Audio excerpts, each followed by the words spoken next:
Okay, so I think we're ready to start. Good evening, everyone, and a very warm welcome to tonight's panel discussion on racial capitalism. My name is Robin Celikates. I'm the co-director of the Center for Humanities and Social Change, which is organizing tonight's event. And I'm very happy to see so many of you here and to welcome you to what I think will be a very exciting panel. In recent years, as many of you will have noticed, racial capitalism has become both the object of an exciting theoretical debate, a debate that builds on the work of W.E.B. Du Bois, Cedric Robinson, Angela Davis, and many others.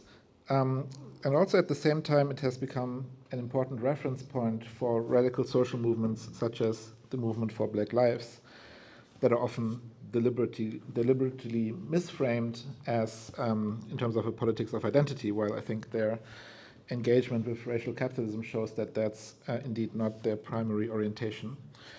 The term racial capitalism has played a crucial role in shifting the focus from racism as a matter of individual attitudes or acts of discrimination that are geared to identities towards a focus on racism as a social relation or a social structure, one that is part and parcel of actually existing capitalism. In the most general terms, this suggests that both as a matter of historical fact, capitalism has developed on the basis of forms of domination, expropriation, and exploitation that have been developing in the form of colonialism and slavery, but also as a matter of sociological fact, it continues to rely on forms of racialization and hierarchization that exploit racial differentiation, not just in a single country, but on a global level. At the same time, however, I think it's also clear that in the details, this frame of racial capitalism is still somewhat contested and remains maybe conceptually and theoretically vague, or at least underdeveloped. And I think that's why we're here tonight, because we would like to address some of the fundamental questions the turn to racial capitalism gives rise to. Questions such as, is capitalism necessarily racist? And if that is the claim, what precisely does it entail? How can we think of the historically long trajectory of racial capitalism, but at the same time do justice to the changing historical conjunctures, including the conjuncture of the current moment? But also, what possibilities of mobilization and solidarity does the frame of racial capitalism open up and maybe also close down?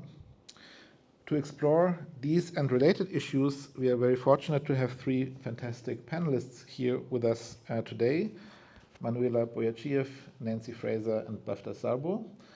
Unfortunately, our fourth panelist, Kianga Yamata-Taylor, had to drop out at short notice. She can't be here with us today, and we're very sorry for that. But we're very grateful that all of you are here, and especially our three panelists.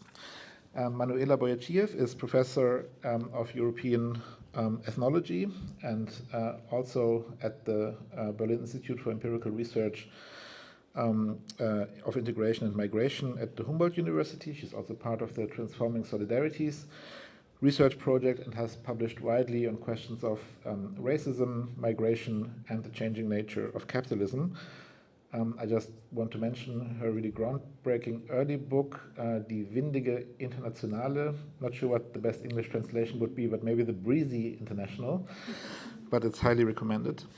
Then next to me is Nancy Fraser, who's professor of philosophy and politics at the New School of Social Research in New York and currently holds the Benjamin Chair at the center here in Berlin. Very lucky to have her in Berlin, and she will give the Benjamin lectures in just a few weeks, for which you saw the trailer. The title of these lectures is The Three Faces of Capitalist Labor, Uncovering the Hidden Ties Among Gender, Race, and Class. So, like the rest of her very influential work, these lectures speak directly to the question we want to address tonight. And Bafta Sarbo is a social scientist and activist based here in Berlin, whose work is centered at the intersection of racism and capitalism. She has published in many outlets, many public-facing outlets, such as Analyse und Kritik, Oxy and Jungle World, and is politically active on the board of the Initiative Schwarze Menschen in Deutschland, initiative of Black people in Germany, where her engagement focuses on questions of racial profiling, migration, and racism here in Germany. So we'll first have a discussion here on the panel for 45 minutes up to an hour, and then we'll open it up to questions from the audience. You see the standing mic here in the middle, and if you have a question in the second part of this evening's debate, please just queue up behind the microphone and you'll be able to ask the question. Now, I'd like to start with the more fundamental and theoretical point, namely the question about what work the notion of racial capitalism actually does. Does it just add another adjective to capitalism? If you look at the literature on capitalism, there are books on, obviously, late capitalism. That's been a while since people talked about late capitalism. Narco-capitalism, surveillance capitalism, fossil capitalism, etc. So is racial capitalism just another one of these formulations, or is there something specific about that term, some conceptual, methodological, or historical point that we can only make in using that term? And since, Nancy, you happen to have written a great article with the title, "Is Capitalism Necessarily Racist?" I think, well, it makes sense to ask that question to you, and yeah, then start the debate from there. This is on, right? Yeah, okay. Thank you so much, Robin, for organizing this and for formulating these great opening comments and thoughts, and it's a pleasure to be here with Bafta and Manuela and with all of you. The phrase racial capitalism, I'm actually of two minds about this phrase. There is the problem of just adding adjectives, and I confess to have added one more myself. I have a new book coming out in October called Cannibal Capitalism, so that's another. But here's the point. When you call it racial capitalism, you could suggest the opposite idea. You could suggest that the kind of capitalism we have is racial capitalism, and what we want is non-racial capitalism, another kind of capitalism. That's one problem. Another problem is, I'm going to get to the second part of the question and argue that there is a structural basis for racism in capitalism. But I would say the same about gender domination, about ecological devastation, about authoritarianism. All of these things, in my view, are baked into capitalism. And so then the question is, do we sort of have a whole string of these things? Do we start speaking about racial, patriarchal, anti-democratic, eco-predatory, et cetera, et cetera? So for all those reasons, there are some reasons to wonder about, racial capitalism. But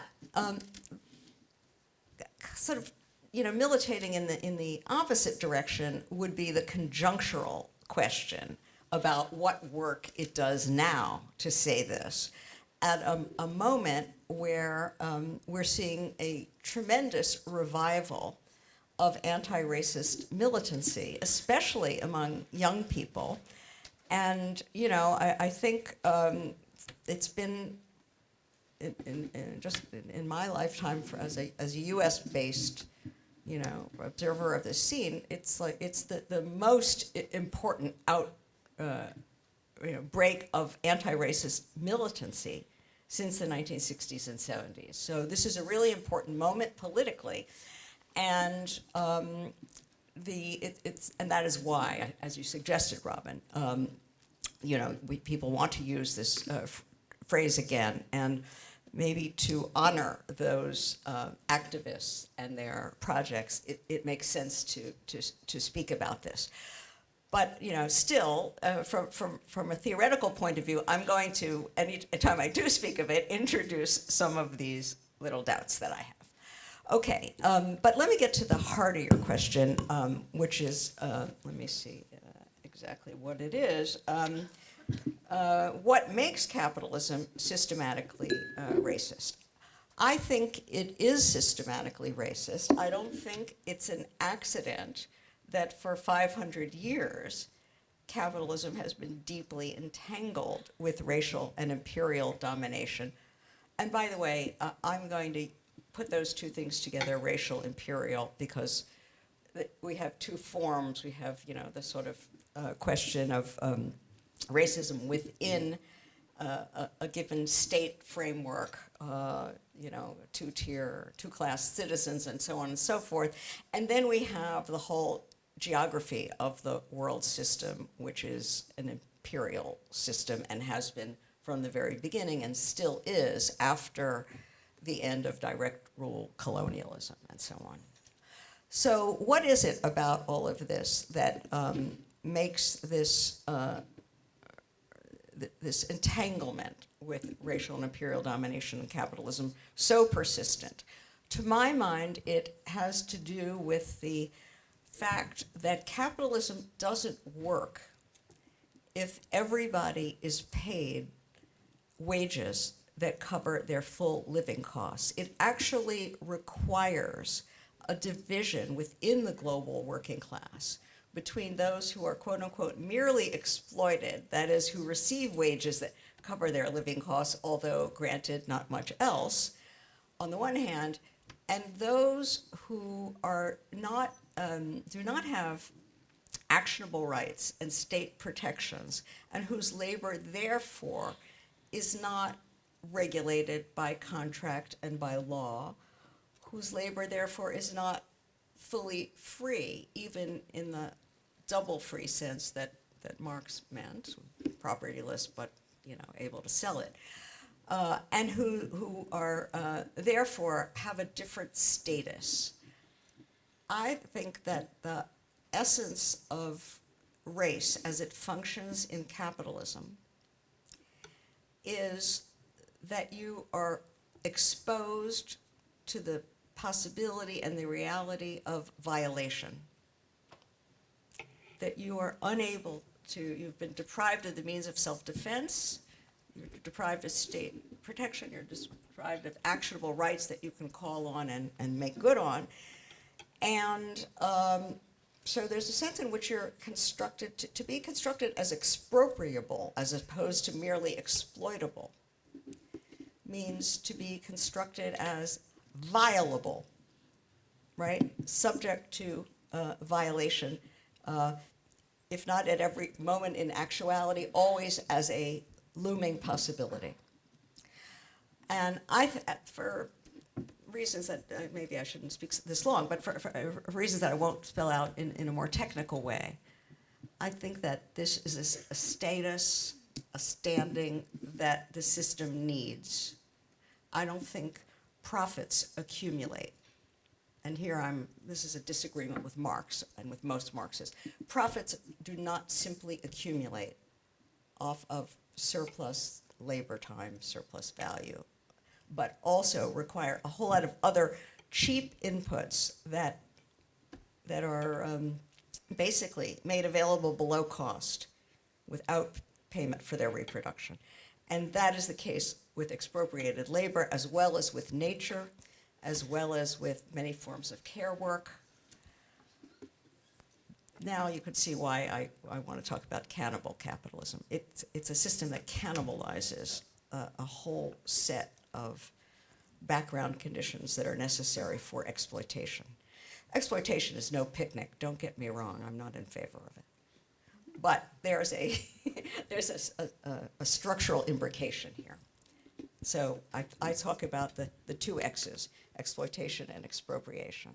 That's a division following Du Bois that corresponds to the global color line. So I think it's systemic. Mm-hmm. Great, thank you, Nancy. You already pointed to the fact that in some ways this goes beyond maybe the original Marxist analysis. Some people who use the term racial capitalism go further and think that this is indeed a term that requires us to go more fully beyond Marx and the Marxist frame. But Bafta, I want to ask you, since you looked at the relation between capitalism and racism from a decidedly Marxist and materialist point, I mean, how would you see the value of this concept, its theoretical, methodological, historical value in relation to the Marxist frame of analysis? So I personally don't use the term racial capitalism, not because I'm opposed to it, but because I think that in modern academia there's always this need to coin new terms, to stay relevant, to have something associated with your name. So the term racial capitalism is of course catchy. It contains like two words that mobilize people on a political way, and I think that's the reason why maybe concepts like these are very popular, but I think it also has the issue that it implies that there's another kind of capitalism, a capitalism that is not racial. And to answer the question you asked Nancy before, of course there's no capitalism without racism. So I think everybody on this panel would agree that capitalism needs racism. So what I think makes this term useful is that it asks not only are race and class or racism and capitalism connected, but how they are connected and which specific way. So I think that is something that makes this term very useful, and that makes an analysis that is based on this term also very useful. I would think that the notion that you need to go beyond Marx is based on a misunderstanding of Marx. I think that it is based on a misunderstanding of what the analysis he establishes in Capital, Volume 1 is. He has a different intention. He wants to analyze how capitalism works in an ideal way, not how it works empirically. So there's a lot of facts that he didn't include in Capital, but that doesn't mean it's not relevant to the analysis. And that doesn't mean it's the only thing that makes capital accumulate. I think that the specific process in which capital is produced is something different than the ways in which it is reproduced empirically in the real world, not in the way which the value form works ideally. And I think that's also not the intention in the book. And I think that's a big mistake a lot of people make when reading the book or when talking about the specific method he applies in Capital in Volume 1. So I would not say you need to go beyond Marx, or differently, I would say that every Marxist analysis actually needs to go beyond Marx, because the specific things he wrote are the specific things he wrote, but the method he established, something we would call the materialist method or the Marxist method or political economy in a Marxist sense, is something that can be applied onto every phenomenon in society, and we can do that connected to racism. And maybe this is a discussion we can get into a bit later, but I would also say that the way in which racism works in US society is something very specific that developed in a very specific social context, and racism in Europe, like in England or in Germany, or different industrial centers that are not settler colonies or former settler colonies, is something that developed maybe a bit later and formed out a bit later. So it's something we can analyze now from the specific point in history we are in now, but that was maybe a bit different 150 years ago. So I think one of the main projects of my work or our work was to try to re-establish Marx or Marxism within an analysis of racism, because that is something that does not exist in German-speaking academia. I think it's more common in English-speaking academia, but I think the biggest issue we have is not sticking too much to Marx, but not using Marxist analysis enough. Mm-hmm. Thank you. I mean, I guess one question that one could maybe come back to later is how the Marxist analysis of capital relates to the other part that you also find in Marx's work, namely the analysis of capitalism as a historically developing formation, and which role racism and the connected phenomena such as imperialism and colonialism play in that analysis. But maybe Manuela, I would like to bring you in by asking. So at the beginning I said, well, maybe we have to, the focus on racial capitalism forces us to think differently of racism, because racism, if you tie it to capitalism in the structural way, isn't about individual attitudes or discrimination, but rather about the structural component, as Nancy, so for example, theorized it and others did as well. But how does our understanding of capitalism have to change if we want to think about that connection? I mean, you worked on these different parts of the of the connection, racism and capitalism. So yeah, how do we have to think about capitalism in order to make sense of that connection? Thank you, Robin. I'm particularly happy to be here with all of you. And hello, everyone. Robin, I have to say, has asked us these questions that are terribly difficult to answer. And I tried to give my best to do so, in danger of reiterating what has been said before by the two of you. I'd like to make some, general assumptions first before we get to the point of where are we now.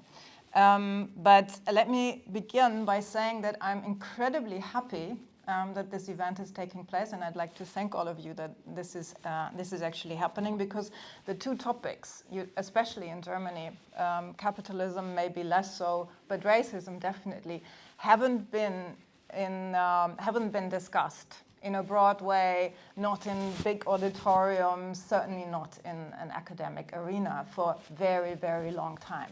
That means that the study of racism in Germany is also somehow a bit premature, right? And that if we now discuss the topics in combination of racism and capitalism, then we do it on the basis of many things that we have learned from elsewhere. I do think, and I have been thinking about the fact, why do we then talk about racialized capitalism at the moment? And I thought, well, maybe this has a lot to do with the fact, as many people say, that we are now in a situation where we are able to imagine the end of the world rather than the end of capitalism.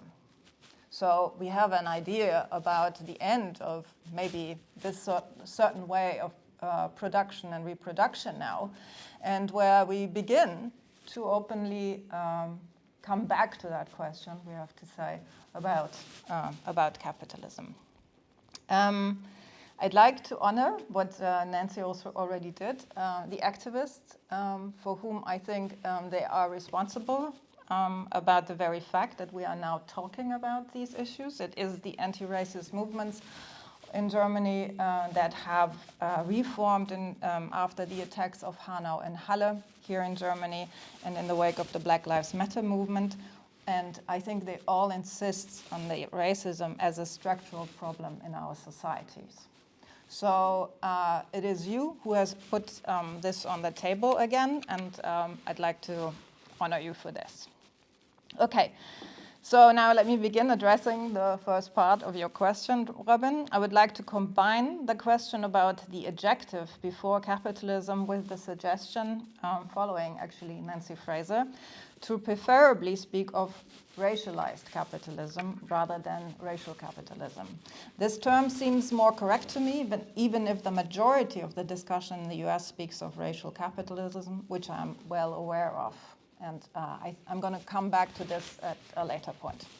Your question boils down to the fact that we need to foremost establish the relationship between racism and capitalism, which I would like to do based on 2 points first. I understand the term racialized capitalism as an invitation to reflect on the following questions. How do we understand capitalism relating to racism? And how do we understand racism historically relating to the emergence of the world market, thus relating to colonialism and finally to our current post-colonial condition. We would perhaps have to extend this question in the future, as Nancy already did in her remark, also relating to commons and to the basic ecologies of life, but this is something that I won't do now.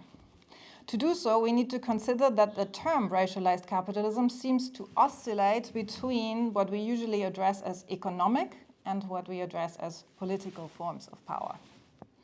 As I said, I'll make 2 quick points. First, the term should be so racialized capitalism, understood as a critique of all those who understand capitalism, and Bafta and you have said that already before, as a seemingly neutral economic system driven solely by its internal dynamics of competition and exploitation, and whose political dynamics lie outside its boundaries. This notion is itself a politically willed one, and it regularly mobilizes forces that want to believe in a fundamentally possible, if not foreseen, social mobility of racialized groups through their performance. They therefore consider a struggle against racism important, but even more important to them is usually a concept of individual resilience and a firm belief in performance and merit. In this reading, the accumulation of capital is driven exclusively by clean economic means of surplus extraction. The existence of alien processes enabling expropriation, as Nancy Fraser has already pointed out, through violence, racism, dispossession, is in such approaches not necessarily denied. Analytically, however, they are considered non-capitalist extras. These extras are critical. Politically, for example, they secure private property and clarify who is allowed to own things in the first place. Economically, however, that counts is the immediate compulsion that forces workers to, in Marxist terms, and I quote, surrender their surplus labor power to the capitalist. Against this understanding of capitalism in its purest form of abstract models, it has long been objected, not the least in debates around post-colonialism, that the historical development of capitalism is unthinkable without the external political processes. One does not have to deny the centrality of exploitation to the capitalist system to recognize how racism or patriarchy helped create the conditions for its possibility. But it is not only racism and patriarchy, it is above all the colonial project of Europe, as the numerous studies, for example, of global history of labor demonstrate, that has led to capitalism being able to develop in the global north in the way it has, and that has made the project of industrialization as successful as it has developed. Namely based on destruction and violence, enslavement and cheap resources from the global south. These dynamics have been described by Marx in the chapter on so-called primitive accumulation.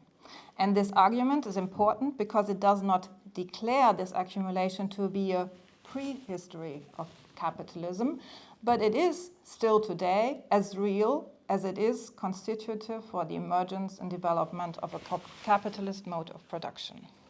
In other words, only an understanding of capitalism that is not only based on abstract models of economics, but includes historical and political developments, can develop a different conceptual understanding that includes racism.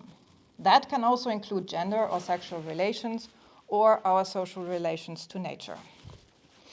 That is a first significant point. It is critical for me to emphasize that it is not only a historical point and also a historically recurring point, but also a conceptual one. But, as Robin, you have also asked about the methodological point. I can only touch on this briefly. For the argument, I will go through it rapidly and at the risk of remaining really superficial, but maybe also add to the things that you have already said and which I have reiterated now. As Sandro Mezzadra reminded us in his essay, How Many Histories of Labor?, the oscillation between economy and politics in the double conceptualization of capital and racism calls up two central spheres, in other words, capital and state. They in turn refer to related subjectivities that are necessary for their reproduction, labor and citizenship. And they in turn call up very specific historical figures, the worker and the citizen. The worker and the citizen then, from an ideal typification of the national social state, is the worker-citizen. Now we all know that we cannot trust this abstract figure. It rarely appears in this pure form, but it calls up a series of differences that it co-produces. The women who do the unwaged housework, the forms of indentured labor and slavery that still exists today, the mobilization of labor power that we call migration. It is this production of these differences that is not only a historical exception, but the rule that characterizes the success of the capitalist mode of production.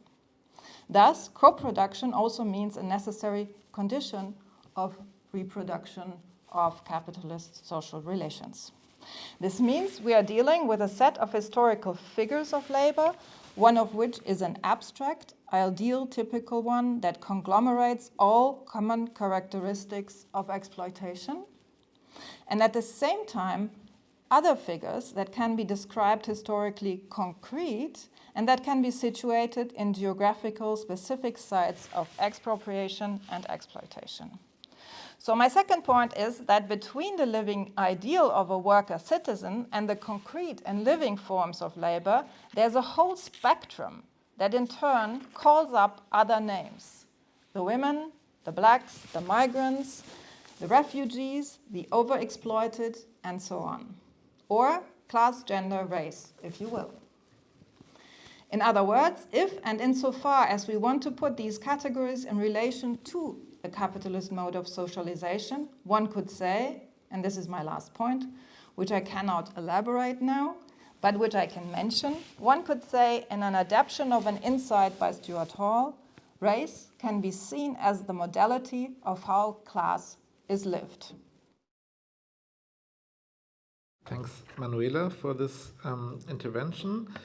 I want to come back maybe to something that, Bafta, you said in the first round, namely that the risk of the term racial capitalism might also be that it covers up certain historically significant differences in the trajectories that the intertwinement of capitalism and racism is subject to, so specifically maybe between the US and Europe in terms of the examples that you mentioned. And indeed, one could feel with some of the debate on racial capitalism that there's a kind of overwhelming focus, for good reasons obviously, but still on racial relations as they have unfolded in the Americas. And I guess the question that follows from that is how well does that concept translate to other historical contexts, and specifically how would you think do we need to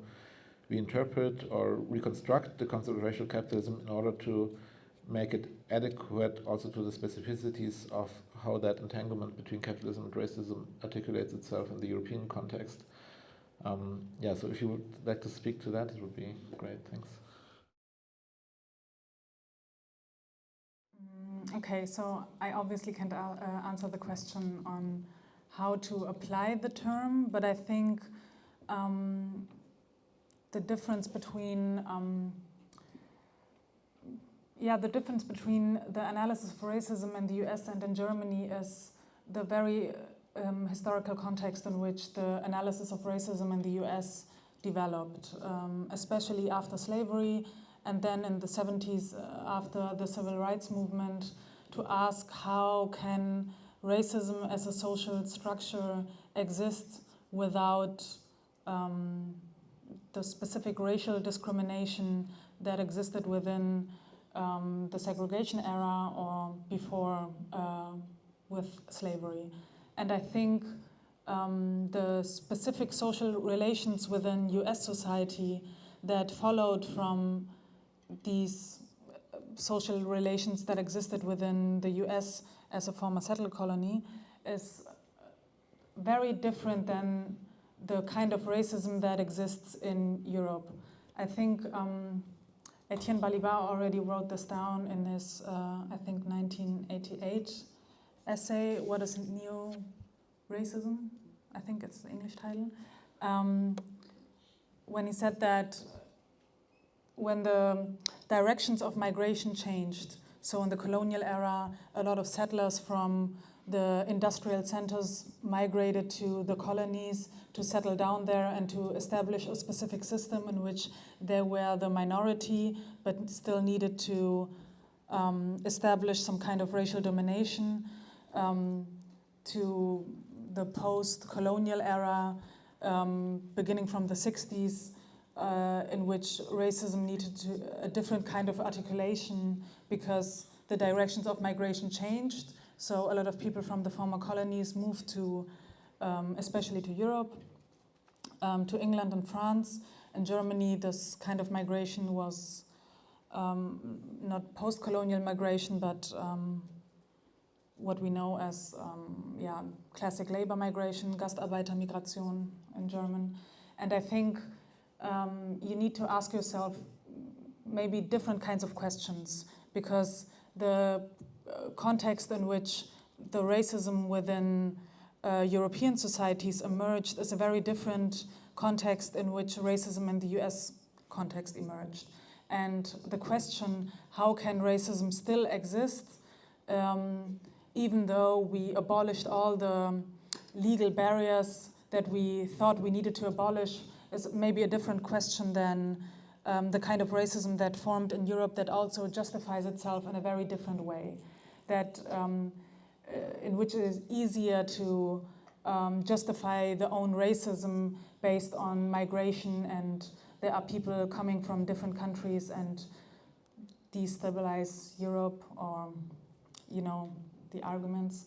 And I think this is a different kind of racism. It's a different kind of argument. And so I think when we analyze the specific social relations that exist, for example, within German society between migrants and non-migrant Germans, I think that is a very different question, and that arises from a very different social context. So I think if you want to apply this concept, it is important to ask why is it a concept that emerged in the US in a very specific context that we need to apply to Germany? Because I think especially German academia, but also the political scene profits from the fact that the anti-racist movement and anti-racist scholarship and theories developed a lot in the US due to the specific historical context of the US, even though they need to ask themselves why maybe the same kind of movement developed a bit later in Germany. You said before that it's a bit premature to talk about theories of racism in Germany because the theories didn't develop that much. And so you could apply the concept maybe, but it depends on how you define the concept. I think different scholars probably use it in a different way, and why it is this specific concept that applies to these kinds of societies. And I think the question of not are race and class connected in European countries, but how they are connected, I think this is the very important question. And I think just taking the categories from the US context and apply it to Europe, it just won't work, because the dynamics are very different and the history is very different. And the US as a very strong imperialist country, but with a very specific context of being a former settler colony, is too much of a specific historical context to be just applied to any other context there is. Yeah, that makes a lot of sense to me. At the same time, I want to ask, I mean, so at least some authors, if you think of Du Bois, but also Angela Davis, I think, and many who use that concept in the contemporary debate, they would look at it from the beginning as a transnational or global system, right? So, of course, the US has its place in that analysis, but at the same time, for Du Bois, this is a global phenomenon, one which you need to embed the US case in order to make sense of it, just as much as you would need to embed the European case in it in order to make sense of that one. And from today's perspective, it would seem that precisely migration, labor migration, and the forms of border control or the international border regime are an essential element of how racial capitalism works on that transnational level. So from that perspective, I would sort of think, well, that seems to be important, because if you abstract from the workings of the border regime and the way in which labor markets, for example, are thoroughly racialized and structured along these lines, then again you would misconceive how capitalism operates in Europe just as much as it might lead to a misconception in other cases to abstract from that. So I was just wondering whether you would think that let's say perspective on racial capitalism as a global system, one that encompasses the global border regime, whether that would, to a certain extent at least, address that worry that you can't just take it from one context and then sort of transplant it over historical and other differences to an entirely different context. So would that be a way to, in your view, to develop that concept that would be more promising? Yeah, definitely. I would think that understanding capitalism from the beginning as a global phenomenon, and then going from there and then analyzing the specific structures of capitalism within each national context makes a lot of sense. I think it's the only real way to understand capitalism, because going from the other side, starting from the national context, excludes a lot of aspects like border regimes, imperial expansion, imperial domination, that are crucial to the interior workings of capitalism within a specific national context. And maybe that's just me, but all the analysis of the concept of racial capitalism I've seen until now specifically refer to the US context. So maybe there's like a great diversity within the scholarship, but I haven't seen it now. So it makes sense for the US context, as I said, but I just haven't seen it being applied to different contexts. Yeah, I mean, there's definitely that tension, I would say. Do you want to speak to that? Yeah, in my understanding, the concept of racial capitalism actually developed in South Africa. I don't think it was, that's where there was a tremendous, interesting elaboration of it. Of course, that was also a settler colonial society. I mean, I sort of feel that the global perspective is absolutely the necessary starting point. I think I agree with you on that. I wouldn't, I mean, when you say that racism in Germany only develops with the reverse migration from the colonies, I mean, that raises so many questions for me. The Jews, the Holocaust, I mean, and what was Germany doing during the scramble for Africa? The First World War, the Inter-Imperialist War, the Herero Massacre, et cetera, et cetera. I mean, it's not a question of what people living in Germany, what ideas they have in their heads about people with darker skins and when those ideas become virulent. There's this whole question of the way imperialist powers, including Germany, granted it was less successful in 2 world wars in maintaining itself as an imperial power, but its history is all wrapped up with this, and as is the whole history of Europe, divided between East and West, which is itself a quasi-racial line. In other words, we shouldn't just be thinking about black and white. I mean, we can't talk about the history of racism without talking about Chinese so-called coolies who built the railroads in many parts of the world, about India, and so on and so forth. So it's not just black and white. There is a global color line. The history of Germany, to me, is deeply implicated in it. And the fact that, you know, sort of ethnic Germans only began to realize that race was an issue, I guess they conveniently forgot about the Holocaust, but at a certain point. To me, it's a very interesting fact, if true. It's a very disturbing fact, but I don't, to me, to sort of analyze the system and not the ideas in people's heads. Of course, I care about the ideas in people's heads and about changing them, but that's at a very different level. Can I add one more point, though? I'm still thinking about the previous round. And I don't know if there are disagreements among the three of us on this or not, but I did pick up maybe some differences in emphasis. So I want to just say restate a point from my own point of view. I agree that there is a distinction, an important distinction between what it means to sort of conceptualize capitalism as a form of society, on the one hand, and then to understand historically how it emerged, how it develops, and including differently in different places. But my view is that racism, well, here I think you stated this, Manuela, very clearly, and I agree with it, that racism is not part of the history, it's part of the system.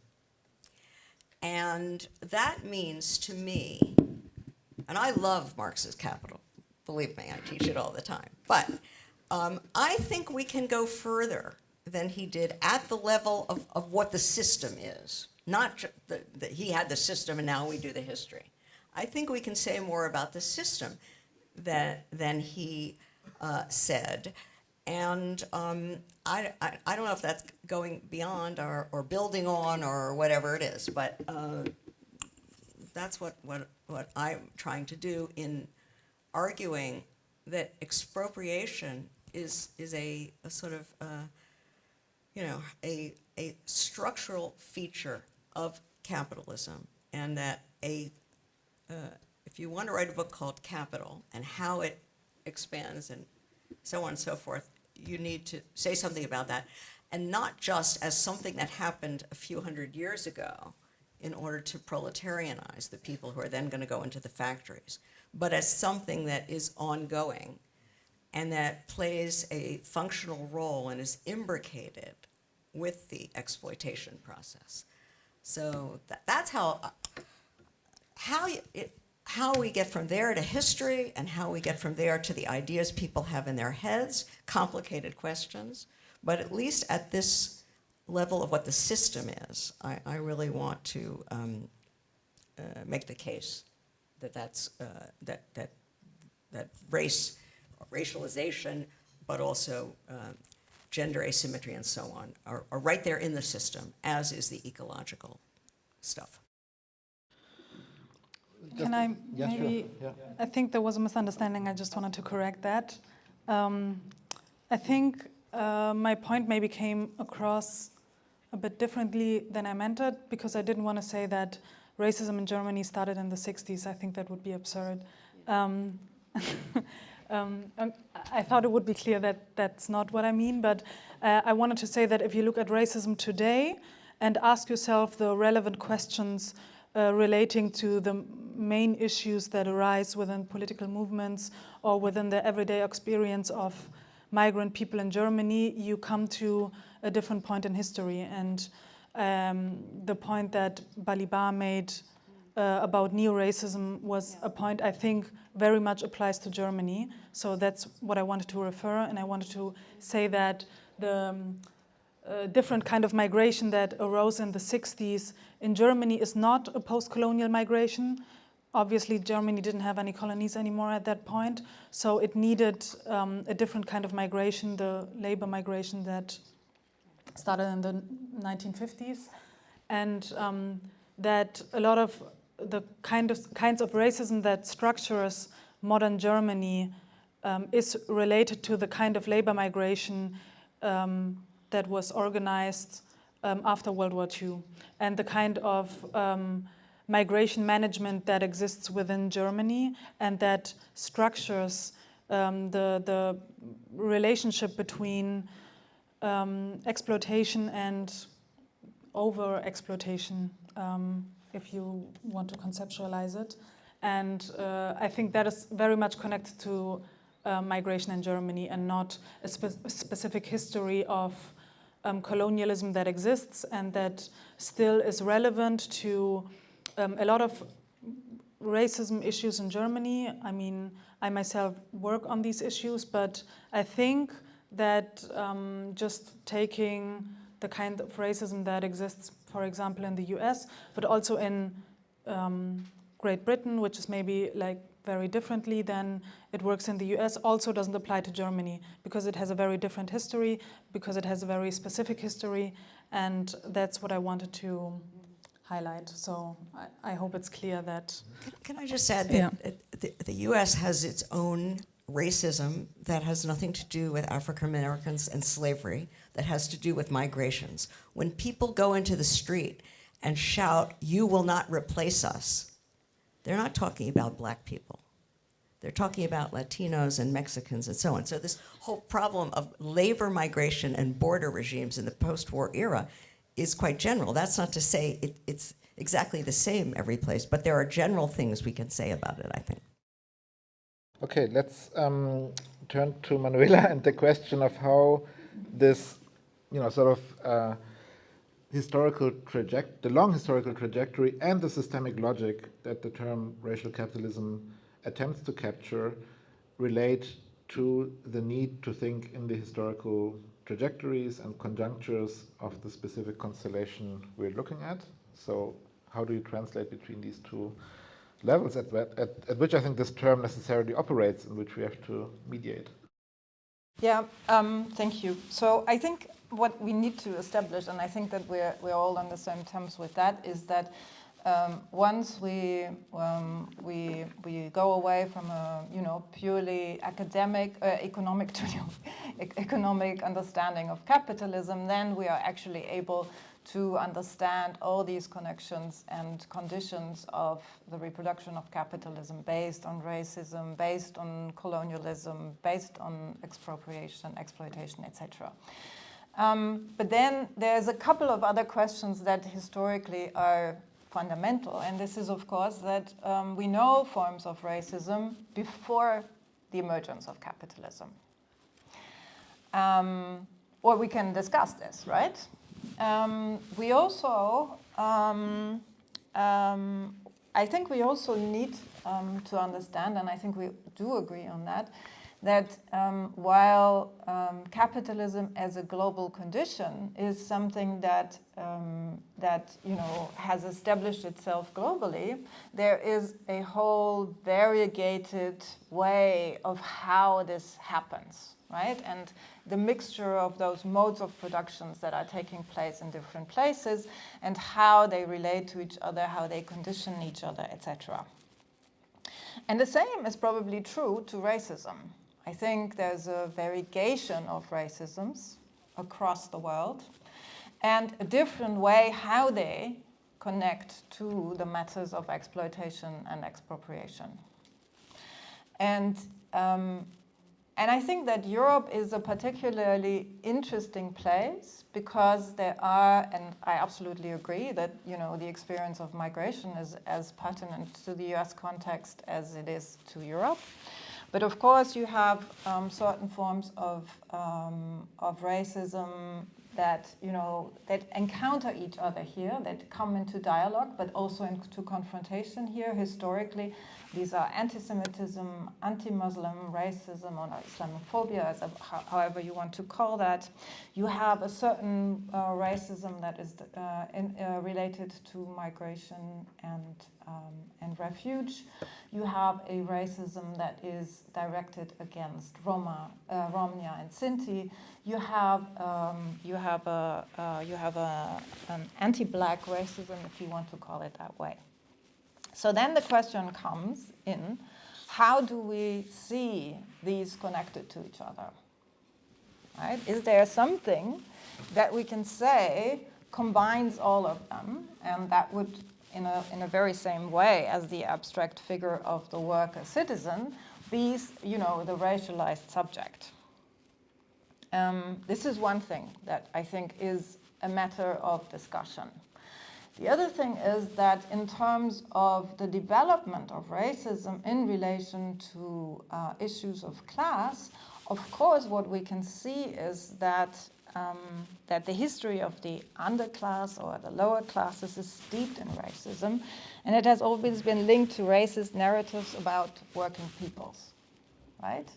And also independent often of, other forms of racialization. It has addressed the poor. And there are aspects of racialization here. And again, we must then ask, what is the connecting point? What is the conceptual point that brings these things together? So there are different vectors of racialization, such as, you pointed to it already, status, but also national and regional backgrounds, heritages, language, migration, and also religion. And they work in very different ways, and they also produce in very different ways racialized subjects. But they also, I think, in my understanding, bring doubt to the biological construction of race. And I would argue is therefore also a lived reality of racism in various life worlds. So if one thing I think is really important when we think about the transferability and translatability of that concept of racial capitalism, then I would say, and I think I've done that in a clandestine way, I've referred to your concept of a racialized capitalism, which I think makes much more sense also in the European context, because here it is much less so, and I think rightly so, that the idea that there is an anthropological difference that can be called race or races actually exists. And I think, and this is then probably my last point, and I will just refer briefly to it because it's also a very complicated point. I think what we then need to introduce into the discussion on racialized capitalism is not only an explanation in the modes of power in terms of the economy or politics, but also in its ideological form. And what I think is much more established in Europe is this discussion on ideology in relation to racism than it seems to be established in the US context. But I might be wrong. But I think that there is a lot to learn from that critique of the concept of race in relation to an ideological explanation of that. Could you maybe just elaborate this last point a bit? Because, I mean, that's one way in which one could spell out the functional necessity of racism to capitalism. I mean, one way is Nancy's way of saying, well, these are structural enabling conditions for the kind of accumulation that is at the heart of capitalism.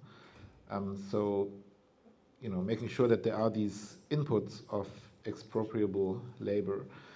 But another way to make the argument is to say that racism is functionally necessary to capitalism precisely as an ideology that divides the working class, that makes it possible for the ruling class, just for the moment, let's put it that way, to co-opt parts of the working class and make them think that they are in the same national boat with them. And that's a point that Du Bois makes over and over again, that this is one of the reasons why racism plays such an important role for capitalism, not only on the systemic level of enabling its functioning, but also on the ideological level of preventing the proletariat to conceive of itself as a transnational agent. Yeah, I mean, first of all, I think referring back to your question, why didn't we speak of racism in Europe? I think one of the reasons why this was particularly in Germany was that in a very particular way, the denial of the existence of race has, to a certain extent, basically not really encouraged a discussion on racism. Yeah, But at the same time, I think there is an incredible strength to this because it has developed a theory of racism that is capable of thinking this contradiction. Namely, that race does not exist, but that it kills people, as Colette Guillaumin has famously said. So this is then the first point, and why the question of ideology, I think, comes back in as a question of subjectivization. And if we highlight those ideological processes, I think what we can do is arrive at a theoretical and political intervention. We then have racism, nationalism, religion, sexism, class relation, and above all, their inter-articulations. So the conditions in which these modes of domination produce communities in the first place, and thus move this into a very concrete, different center. The question of ideology then comes in as a subjectivization, right? And when we conceptualize racism, we often find that it is really hard to related to capitalism purely or to politics purely. It always escapes those concepts or these spheres, right? Racism never is just functional to the economy or never ever just functional to politics. And it is always somehow absent from those explanatory modes. And therefore, it's also absent from capital and state in a particular way, absent from labor and citizenship, and absent from the citizen worker. And I think this is the secret in this conceptualization of the other, right? That it is always absent from these two different modes, and that we can only understand it when we then introduce a certain concept of ideology, which subjectivizes these groups in one way, in an individualizing way, and at the same time in a collectivizing way. And this is the way this power is then being reproduced. But this is its own logic of power, and it's not just functional to capitalism, and it's not just functional to how the state works. So maybe before we open it up, which we'll do in a moment, and Nancy, and then also Bafta and Manuela, I want to ask, what are the political implications of this then? So on the one hand, you could say, well, the term racial capitalism or that frame has the advantage of showing that we're not, anti-racist struggles are just misconceived if they are conceived of as politics of identity. So they need to be thought of as being at the same time anti-capitalist struggles to a certain extent. But at the same time, there seems to be a bit of a tension here because racial capitalism also emphasizes how through racialization, capitalism affects, and that's something that you emphasize in your work, Nancy, different racialized groups to quite different degrees, or in different ways, let's say. So, you conceive of racialization as making populations subject to forms of expropriation, making them vulnerable, exploitable in highly differentiated ways. And so one could also think that racial capitalism might actually make it more difficult to establish, to mobilize in terms of solidarity across struggles, precisely because it seems to emphasize the ways in which capitalism thrives on these differentiations. So, yeah, if you could address this kind of balancing act between, on the one hand, accounting for these differences, but at the same time, there's capitalism in racial capitalism, and that means there is also the basis for something that does affect us all in some underlying way. Yeah, That's a great question, and I'm still also thinking about what both of you have said. There's so many interesting, questions on the table right now. So, I maybe to start, I mean,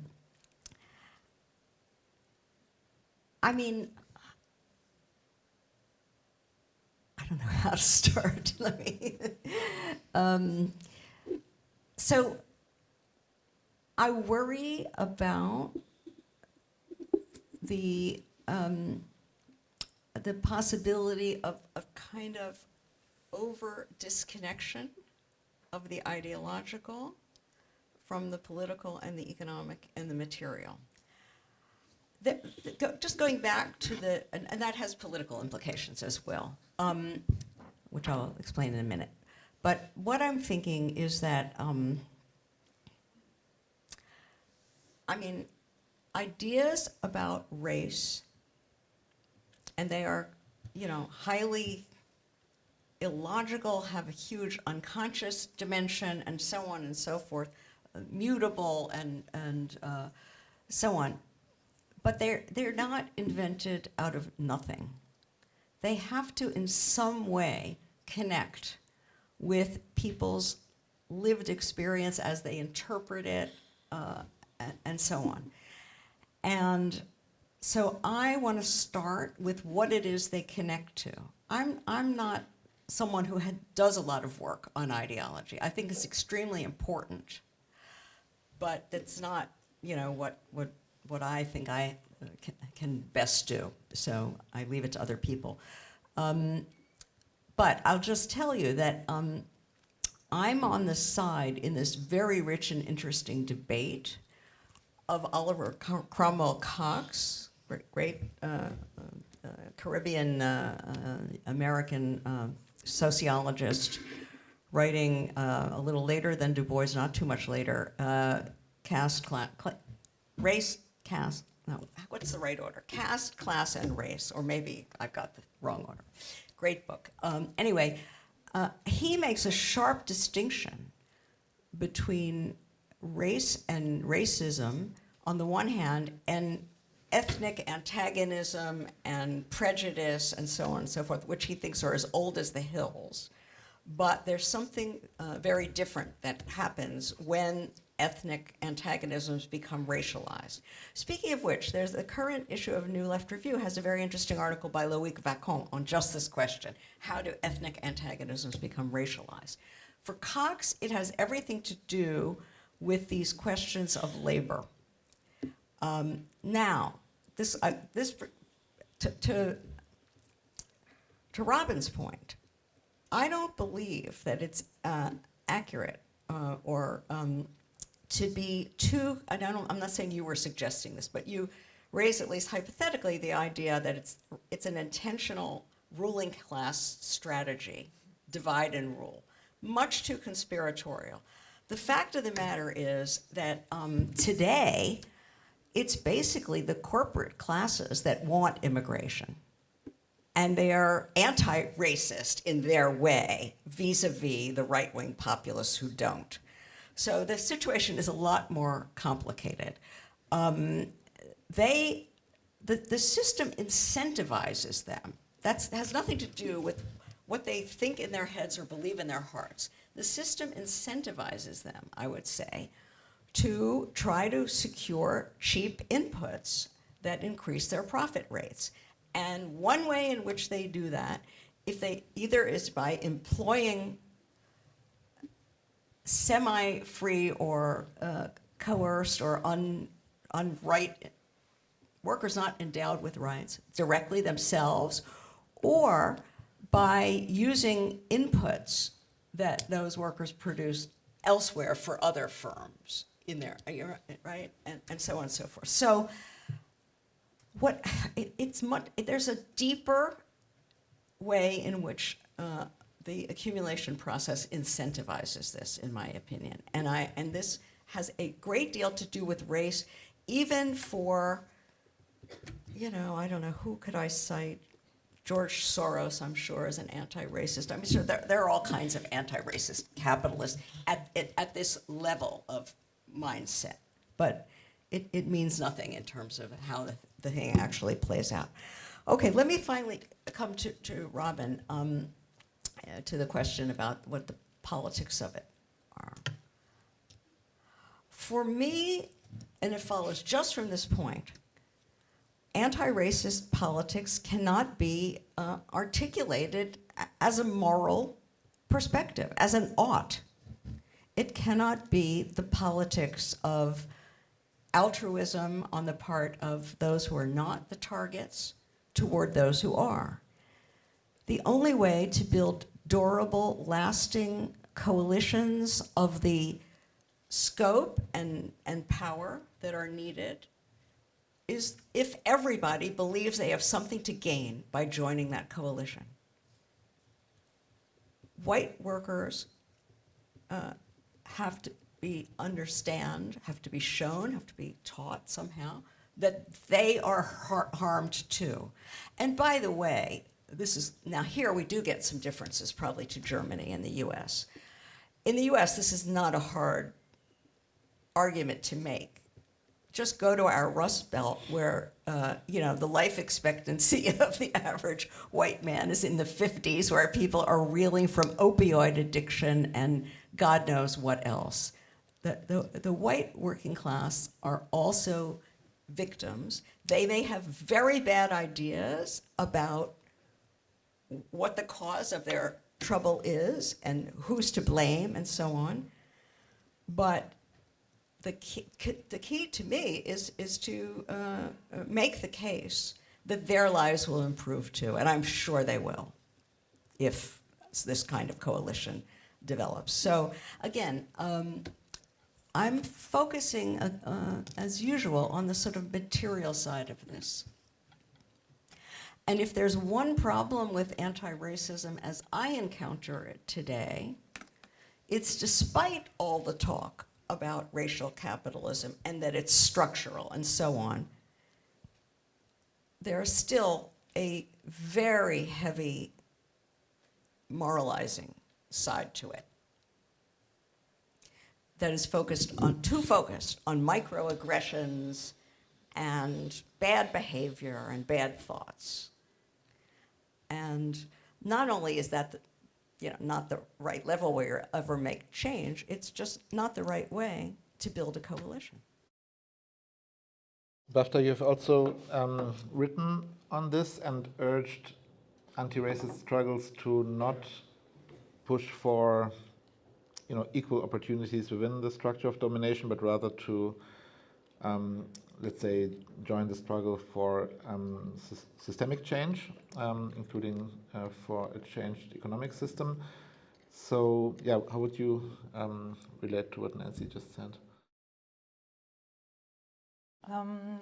Yeah, I would agree very strongly, especially with the last point you made, because I think that calling for anti-racist struggles to be anti-capitalist is also not a moral point, but something that is based on the analysis of capitalism as something that is inherently racist. So when I say that anti-racism needs to be anti-capitalist, it means that I think that on the basis of this analysis, it's not possible to abolish racism within capitalism. But I think it's also important to think about class divisions within the anti-racist movement, because you've already made the point that a lot of fractions within capital have some kind of anti-racist interest. It's probably what we would call a neoliberal anti-racism. Of course, I would also say that there are other fractions of capital that still have a specific interest in maintaining some kind of racial discrimination because they directly profit off it. But yeah, I think the new trend goes towards neoliberal anti-racism. So the faces that are represented within this kind of movement are mainly, I think, middle-class faces. And I think this is not an issue of representation, but this is an issue of the specific interests that are articulated within the anti-racist movements. Interests like equal representation within specific class institutions, within the state, within academia, and this all might be great, but I think for most racialized people, they will never be in a position to compete with white people or with non-racialized people for these kinds of positions. So asking to, I don't know, do a POC quota within the DAX board doesn't make any sense for most people who experience racism, because this is not within their realm of experiences. So I would think that the point you made about the anti-racist movement asking a lot of moral questions is right, but I think this is a specific issue that is connected to how class is not discussed within the anti-racist movement, and that is the fact that it's not discussed that different kinds of racialized people obviously have different kinds of interest based on the class they belong to. And I think this is an issue that needs to be raised specifically, because I think that if the anti-racist movement radicalizes itself and asks itself more radical questions, which I feel like it does, especially in the last 2 years in Germany. I would also say globally, but specifically in Germany, the rhetoric of the anti-racist movement radicalized a lot.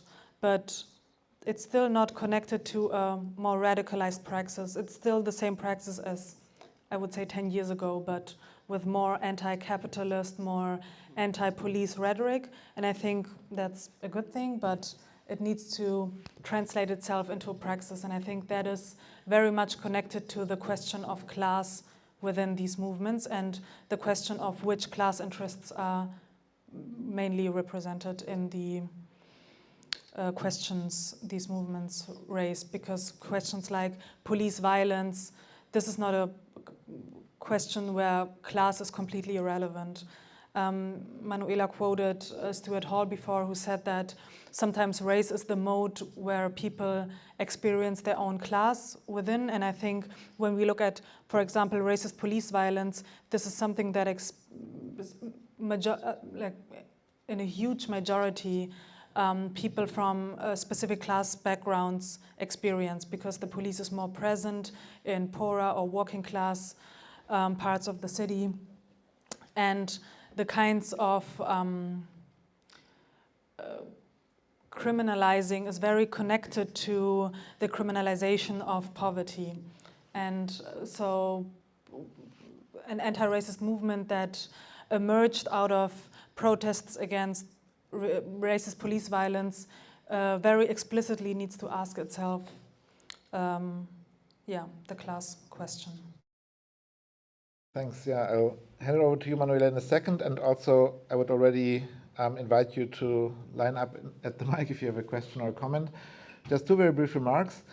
I agree with everything that was said, but I think it's important to point out that the critique of moralism, just as the critique of identity politics, is very different when it's formulated from within the movement or from within an anti-racist stance, and very often it is formulated from a position of power to deflect anti-racist struggles as well. So I think that's important to note. And in a similar vein, I mean, capital and migration, I'm not so sure. I mean, capital usually is very keen on making a distinction between good and bad migrants, between those which should be let in and those which we don't want to have because they don't fulfill the relevant functions they are looking for, or it is looking for. Don't want to personalize, obviously.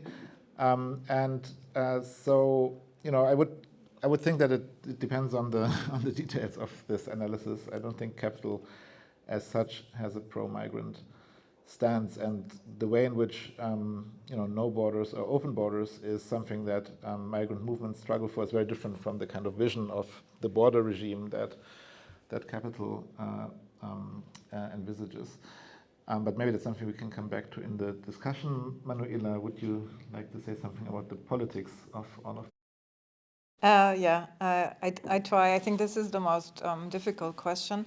And let me go back to, you've been asking particularly about, the anti-racist movements, but also what about the anti-capitalist movements, right? And that is a relevant question too, and also in relation to each other. So that means that we definitely need a definition or an understanding or analysis of the current conjuncture, or understanding of how capitalism's workings are at the moment. And there is already a debate, of course, if at the heart of capitalism still, if labor is still, and the way profit is generated from labor is still in place, right? And so, or if, and then of course comes the question: if labor isn't that generative, productive force anymore, but it's more a way of, but it's more a matter of property rights and rent and extractivism, etc., then of course the question is a different one when we go back to the question of ideology or the question of subjectivization, because then the relevance of labor would be a different one in terms of a strategic connection to what, at least with Marx, has been asked as an open question. This is the abolishment of capitalism, right? And then if we want to abolish both racism and capitalism, then we need to ask ourselves, what are the strategic ways of doing so?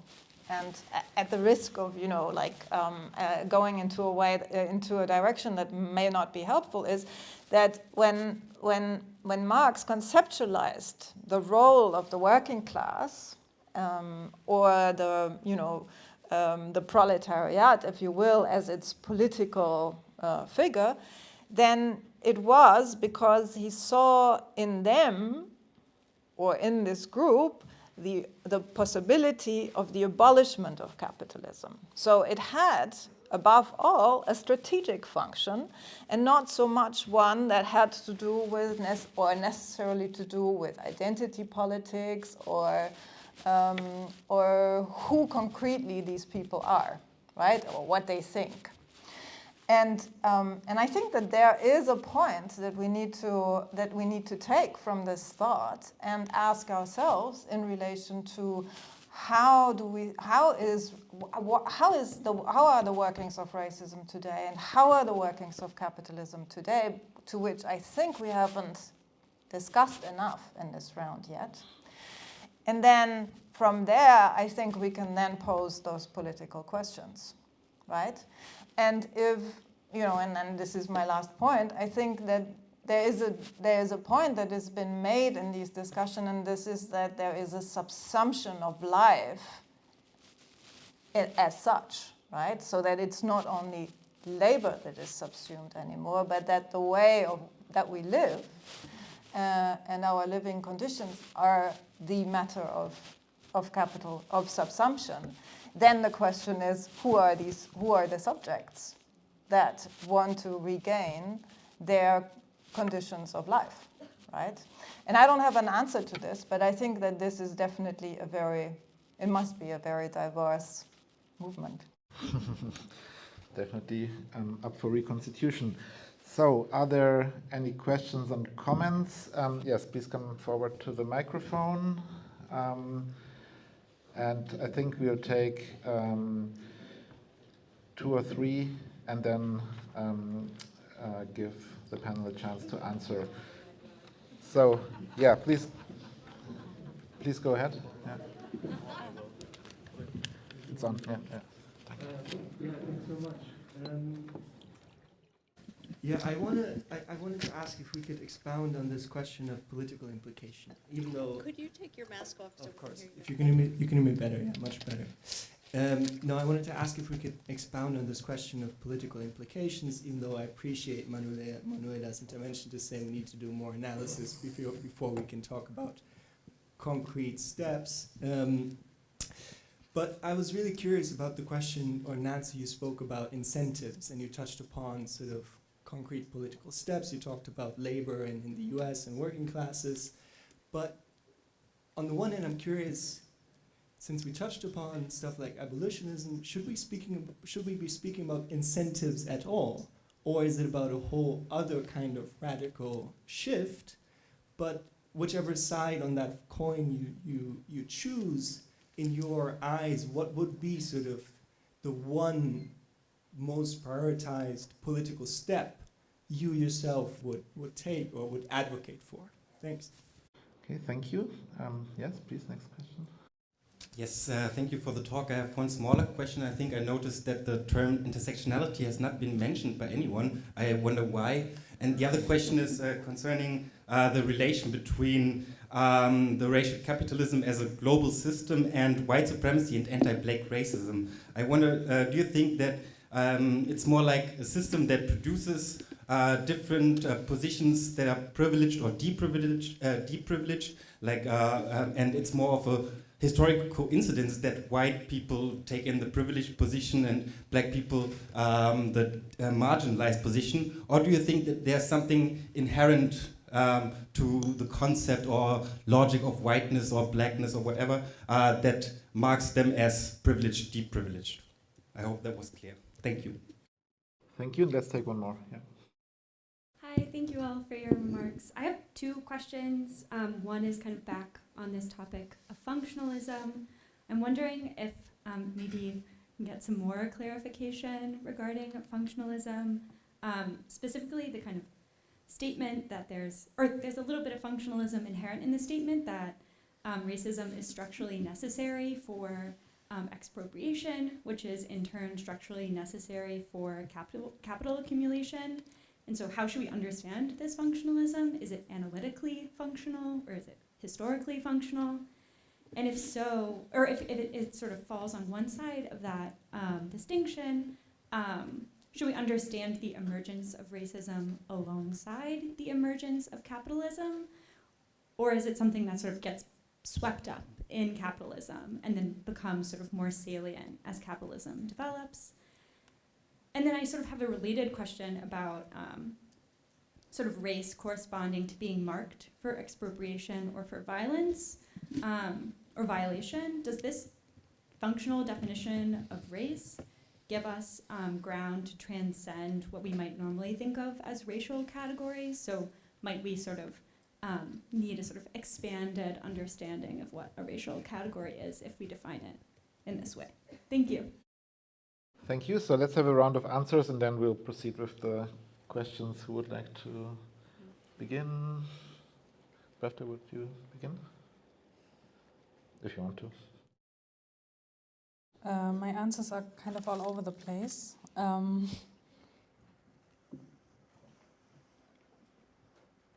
Yeah, I would like to not begin. I think I need to think of some points. Nancy, are you ready to begin? I could try a little bit anyway, but they were all great Good questions, yeah. They were complicated. So the first one about the political implications. I wasn't, when I used the word incentives, I was really talking about the incentives that the system, the imperatives really, that the system produces for capital and or those who manage it and are dedicated to accumulating it. I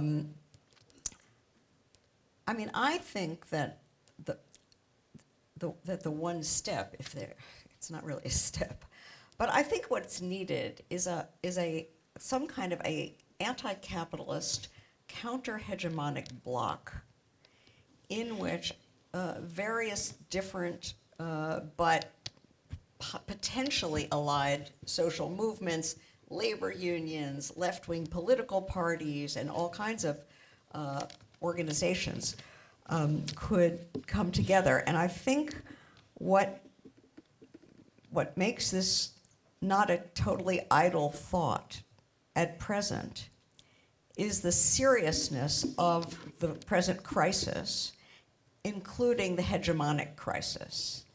I think that neoliberalism as the sort of common sense is pretty much dead at the level of an ideology that people actually can believe in. although it remains in force as a policy that rules the world. And I think that all the various forms of militancy, both in specific social movements, the ecological movement, the movement for Black lives and its cognate forces, but also the various Occupy movements, the various right-wing and white supremacist populist movements. Everybody is saying in one way or another that things can't go on this way anymore, that something's got to give, that we have to start thinking not just of different policies, but a different system, a different, mindset, something big. And so I think, although this is a very scary moment, because it's true that to date, if you had to take a reckoning, you would have to say that so far the right is doing a bit better than the left at being able to figure out how to operate successfully in this environment. But despite that, and despite the real dangers that it represents, I continue to believe that there are real opportunities here, and that the anti-racist militancy, and I completely agree with Bafta's point about class divisions within that. And I was a co-author of a little pamphlet called "Feminism for the 99%." I want to see people write anti-racism for the 99%, ecology for the 90%. I mean, every single social movement has, in a sense, been hegemonized by liberal and neoliberal currents within them. And it's time to take back those movements. And you can't do that by staying within any kind of single issue frame. You can't have an anti-racism for the 99% that isn't thinking about class and about gender. And so I don't know what the step is. I mean, obviously there's got to be some kind of an analysis, a narrative, This is where I turn to Stuart Hall and Gramsci, not at the level of his specific analysis of racism, but this Gramscian idea of what it means to create a new common sense. And I think that what I'm looking for in terms of the step,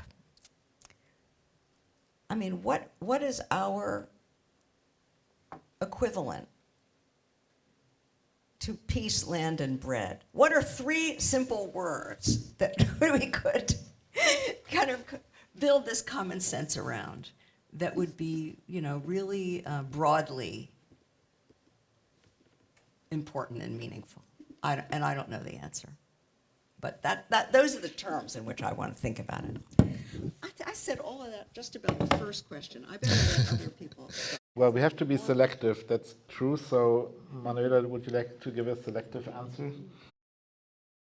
Yes, of course. I would, of course, also like to answer this question that you answered, and I will. I think that concrete steps, right? I mean, my thinking really goes into, very concrete questions, and this is particularly, and it's just one bit. Yeah, so you have framed the big picture, right? That's not what I'm going to do. Not because I don't think it's necessary, but because I think we need to think about certain strategic conflicts that we have to raise. And my thinking goes into the direction of repoliticizing the question of migration. And this is because migration lies particularly at the heart of that crossroad between capitalism and racism. And I think that the whole discussion about it being something, someone else has referred to this, that I think that was you, Robin, right? Or between the two of you, the discussion was, is capital interested in migration or not? I think the main point here is that the way that people, and mostly the generation that I assume is sitting here, has the feeling that there is something that goes completely wrong when we think of how our societies are dealing with a historical fact of the mobility of people. And it refers to the questions of climate change and climate justice. It refers to the matters of household structures and therefore of unpaid and unfree labor. It refers to the question of status and the question of how the stratified labor market and the matters of citizenship are organized. And of course, it then also refers to the question of how exploitation and expropriation works. So I think if we would think of one concrete way of raising conflicts in this matrix, then migration, I think, is one important issue.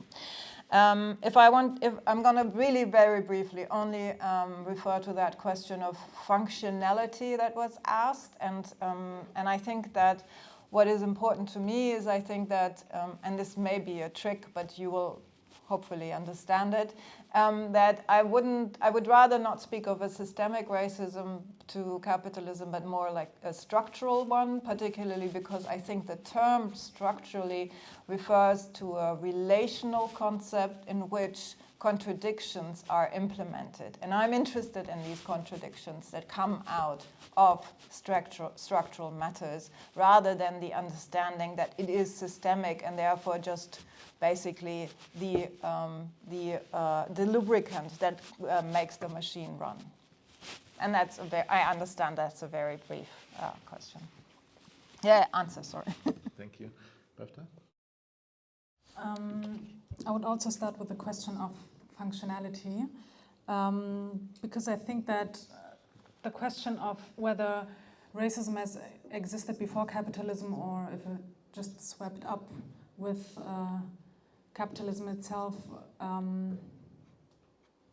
is an important question, because it depends on what we would understand as racism. Is it something we specifically distinguish from what Oliver Cox would call ethnic tensions, or is it something we would also include ethnic tensions in and say, okay, this is something that existed in, let's say, all class societies before.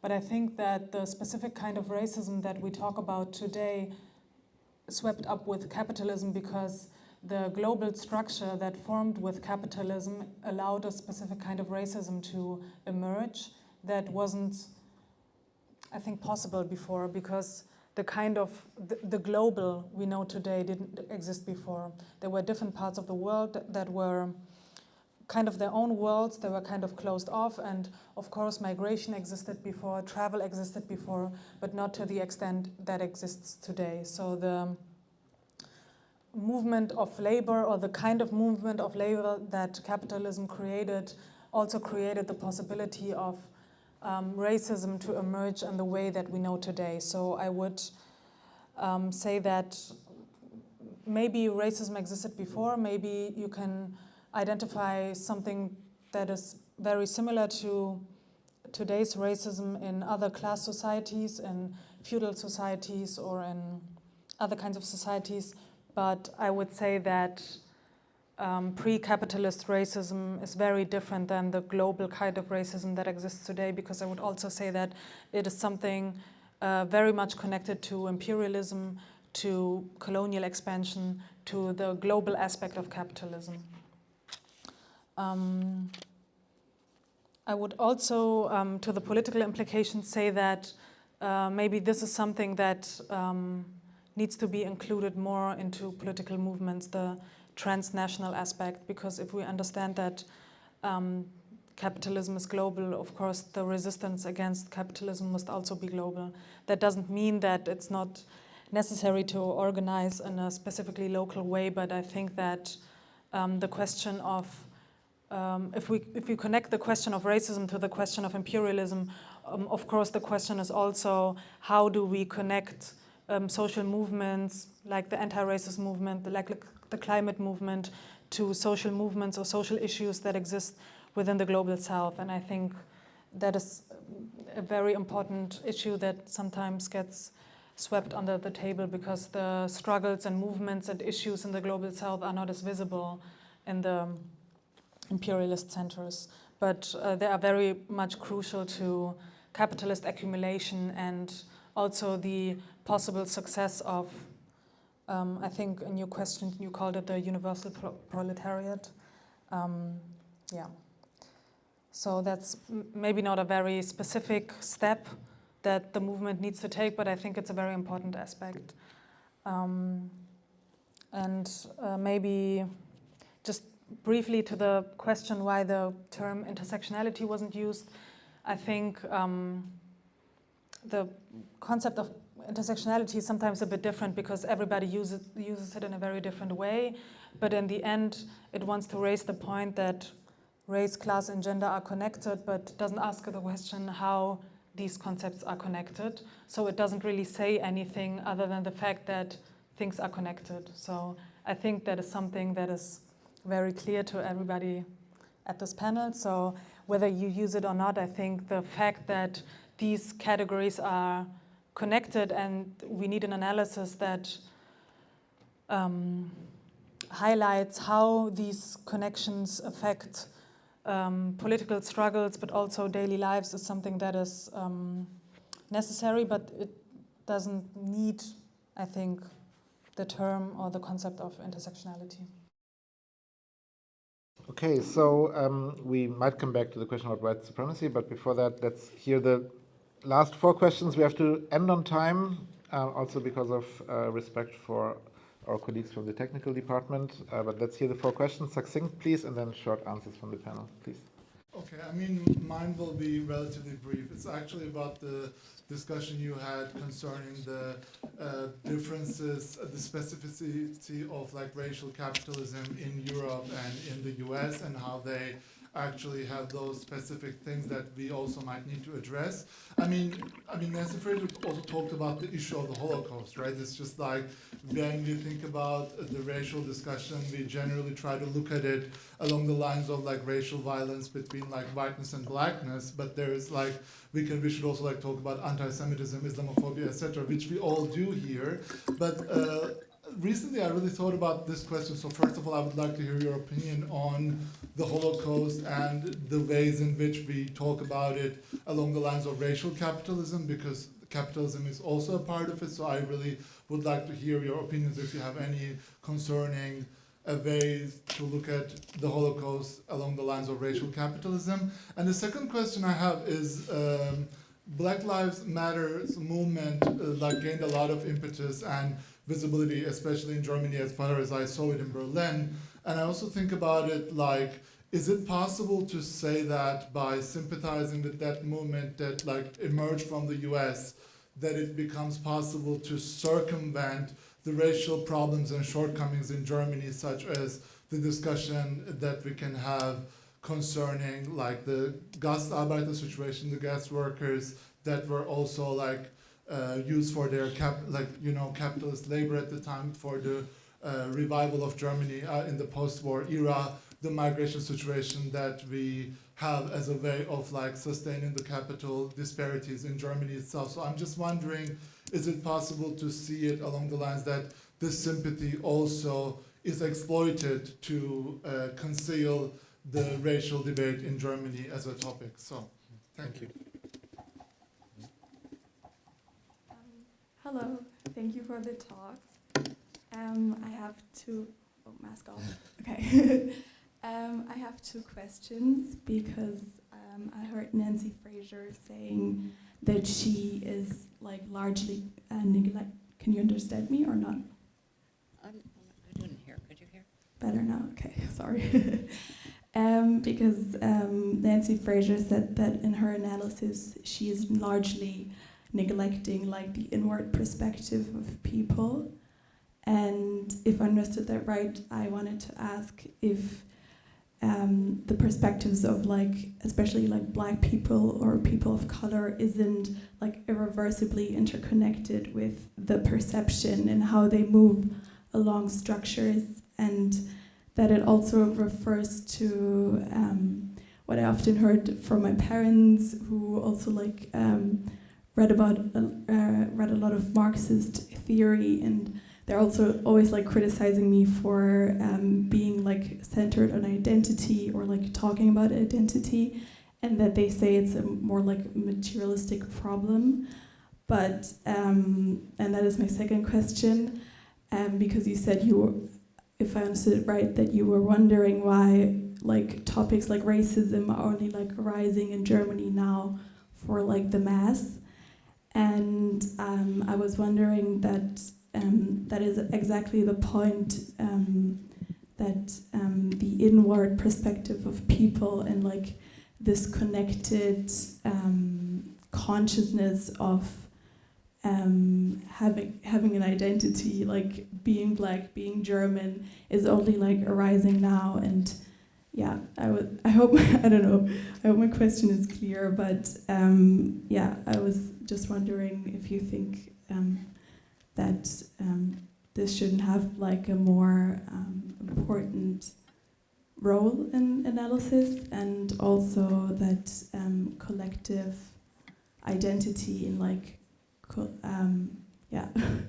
is like more centered. Yes, that's my question. Well, hello. Yeah, I could also ask two questions, but I'm going to stick with my first question still. There was this claim that we have like to persuade the white working class that there is also something to gain by abolishing capitalism. And I'm a little bothered by this statement, because on the one hand, I totally understand it, but on the other hand, I think like there's something that might be neglected, namely the fact that like in sexism or patriarchy and also racist structure, there's also privilege attached not just to being part of the capitalist class, but also to being white or being a man. And I think like in the process of fighting these structures, there will be some like maybe short-term or mid-term losses of privilege, maybe even only perceived.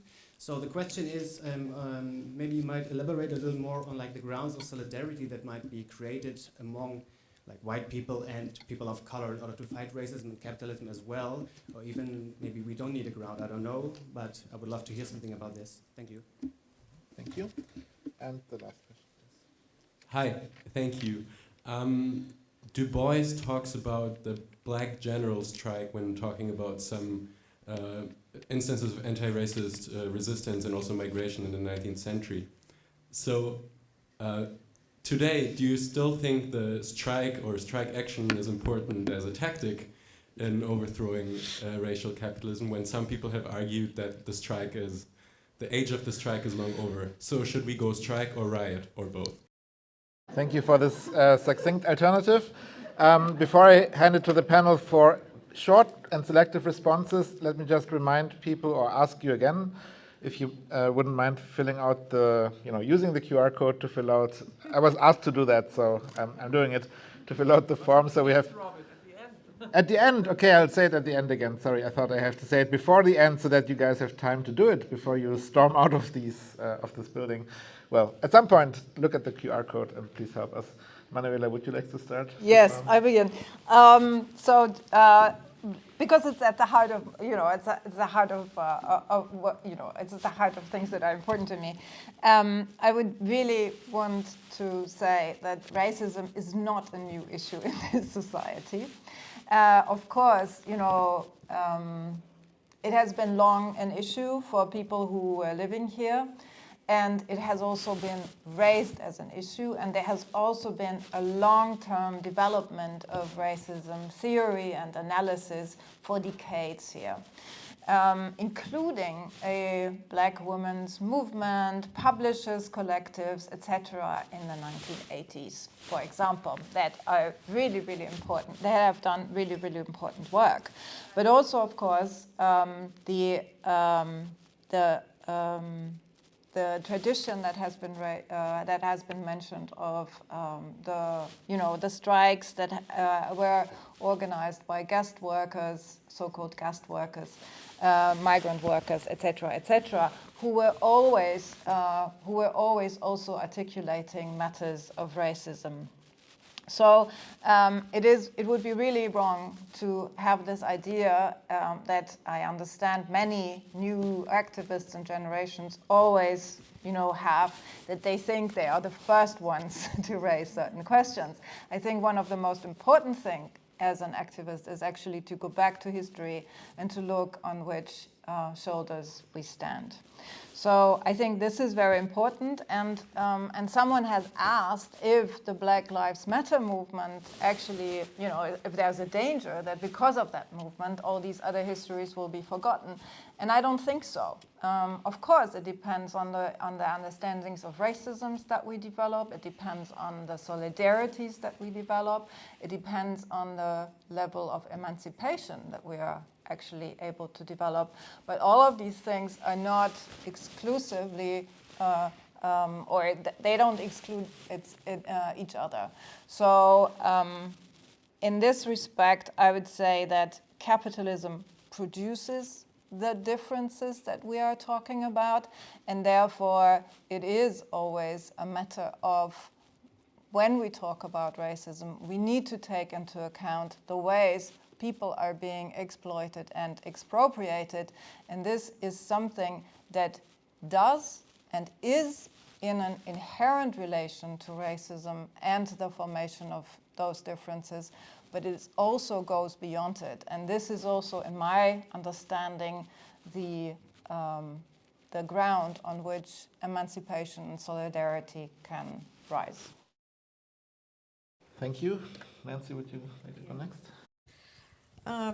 Okay, I'll just pick out a couple of these questions. I have to confess that my hearing isn't so great, and I am not sure that I heard all of the questions correctly, so forgive me if I've misunderstood you.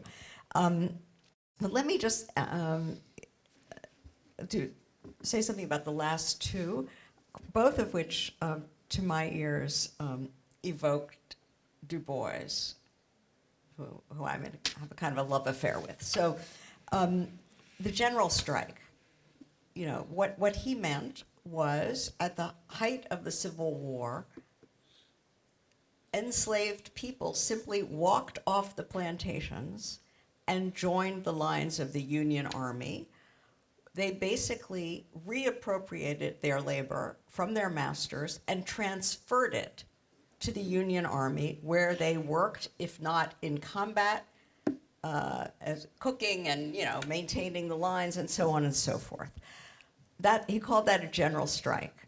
It's an incredibly interesting and creative claim, and I think it's good. I don't think we should say, oh, he's just projecting 1935 onto. It's a really interesting claim. This gets me, strike or riot. Well, I don't like the word riot. That conjures up looting and blah, blah, blah. If you tell me uprising, okay, then we're in a slightly different register. The right wing always calls uprisings riots. But this gets me back to a point Manuela raised earlier, which I didn't get to respond to, about how central is labor. I think it's truly central. The fact that more industrial production goes on in East Asia and South Asia than in precincts we're used to hanging out in doesn't mean that it's not the central engine that's driving things. But what is different is that expropriation, and you mentioned rent, extractivism, and so on, all those are all forms of expropriation, where the wealth of often people of color, but not only, is drained through predatory loans, through all kinds of things that are not work-centered. That's on the rise. But it's not like labor is going away. And that's part of what I mean by expropriation and exploitation. Because I would say that almost everybody is expropriated now, even those of us who are also exploited. But it falls very heavily on people of color. So to me, this means that labor, that exploitation and expropriation have to be fought together, have to be understood as the two pistons that are sort of driving this thing. And I believe that labor is central. Everybody works. They don't always get paid. Their work is not always recognized, but the most excluded, expelled people have to cobble together a livelihood somehow or another. And it could be that capital is not so interested, at least in the moment, as to how they do that. Although, if they migrate and become those very easily expropriable, deportable subjects, then it might get more interested in them. Anyway, I think it's central, and it's a point at which a lot of these things come together. And you suggested migration as a point, and that's true also. So anyway, I'm for strikes, but I think we have to broaden the idea of what a strike is, as Du Bois did. And I'm slightly heartened, by the Amazon strike vote in Staten Island and by various other forms. I mean, labor unions are being organized now by the sorts of workers that traditional labor unions wouldn't touch with a 10-foot pole. They weren't interested in those workers. But these workers are doing it themselves. And they're very young. They're very predominantly women and people of color. So it's the whole face of what labor is changing.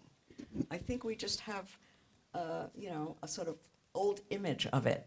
And we have to think that the face of the working class is female, is precarious, is people of color. And and labor is at the top of their list of concerns, for sure. So that just brings me to the other point about white privilege, male privilege. Du Bois, he called this idea the psychological wage. And what he meant was, it doesn't actually pay. It's kind of a scam.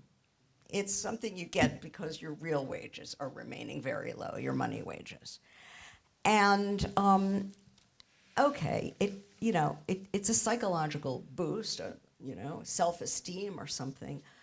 But Du Bois thought, and I strongly agree, that those workers that he was writing about had a lot more to gain than they had to lose, that this much vaunted white privilege is pretty thin.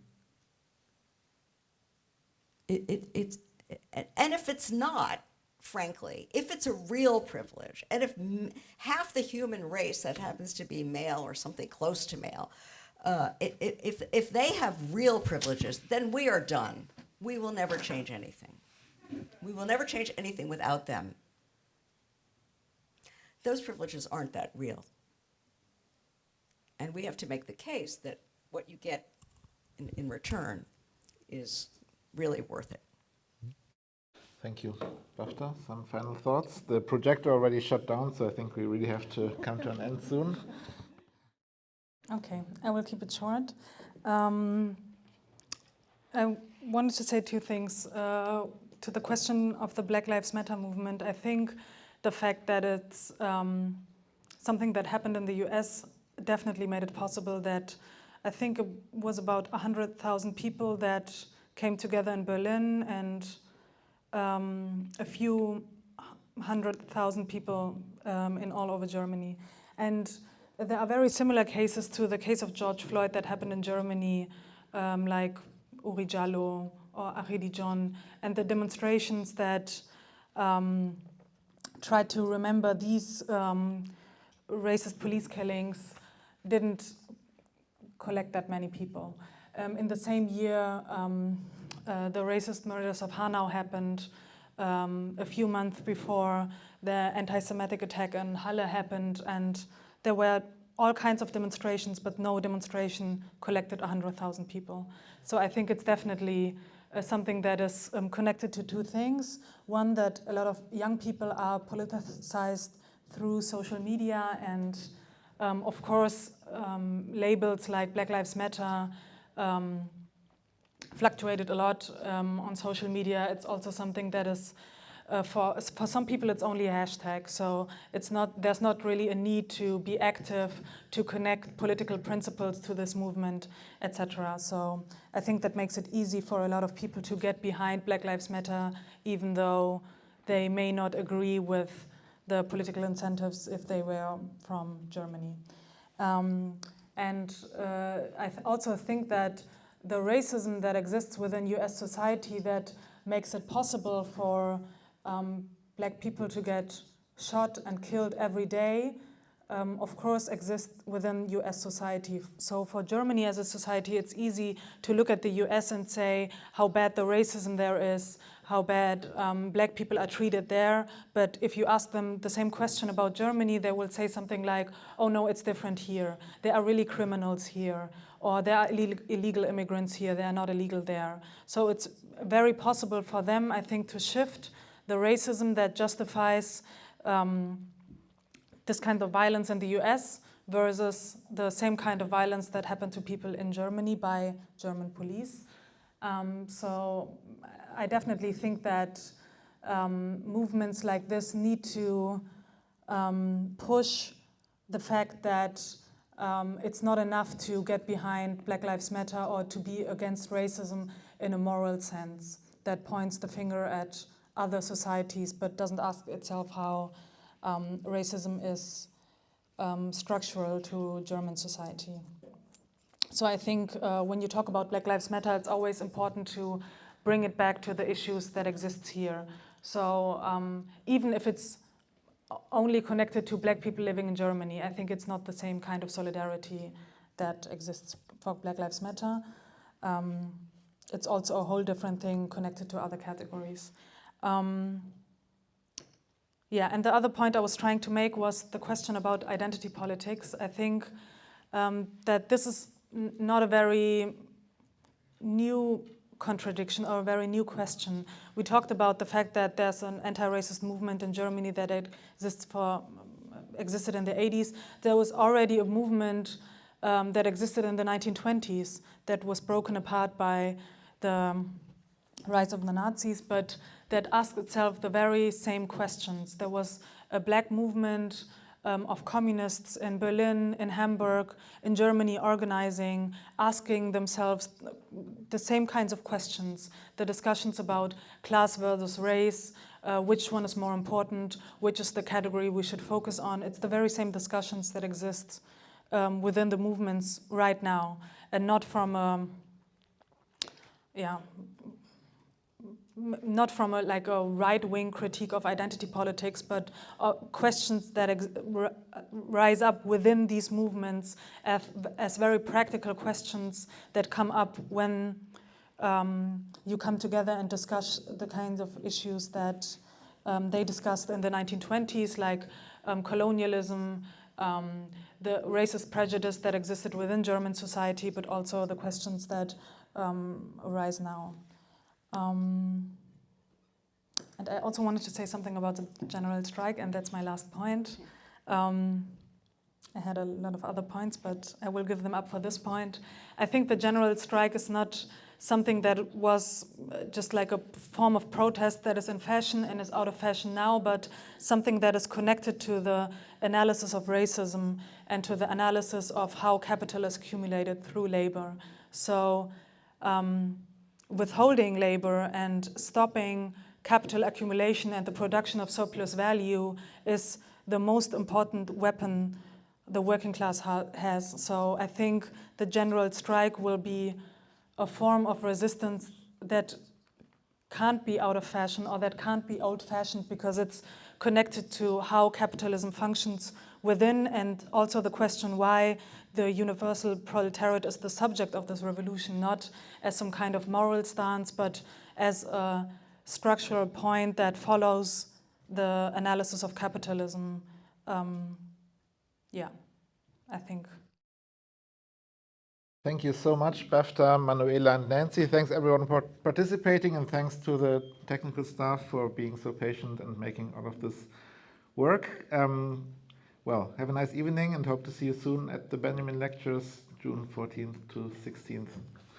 Thank you.